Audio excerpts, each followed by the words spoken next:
बैरून मुल्क से गंदम खरीद कर मुल्की किसानों को 1800 रुपए की इमदादी कीमत देना खुला मजाक है। हुकूमत 28% ज्यादा इमदादी कीमत को 400% का इजाफा करार देने का झूठ बंद करे। बिलावल भुट्टो की तनकीद, कहा सिंध में किसानों पर जुल्म नहीं होने देंगे, इमदादी कीमत 2000 रुपए मन रहेगी।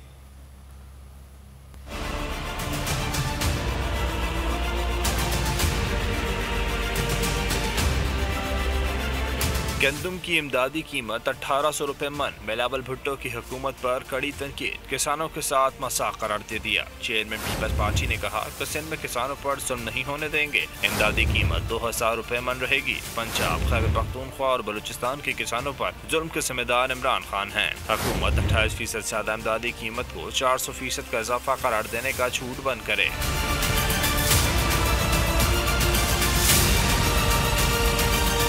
बिलावल भुट्टो ने कहा कि वफाक की हुकूमत ने 3 सालों में गंदम के 2 बहरान पैदा किए। इमरान खान अपने सरमायादार दोस्तों से पूछें कि गंदम अफगानिस्तान इसमें खल करके मसनूई बहरान कैसे पैदा हुआ। बिलावल भुट्टो ने मजीद कहा कि शर्म का मकाम है कि गंदम पैदा करने वाला मुल्क आज दरामद कर रहा है। बदकिस्मती से ज़राई मुल्क के हुक्मरानों को ज़राअत की अलिफ बे से भी वाक़िफ़ियत नहीं।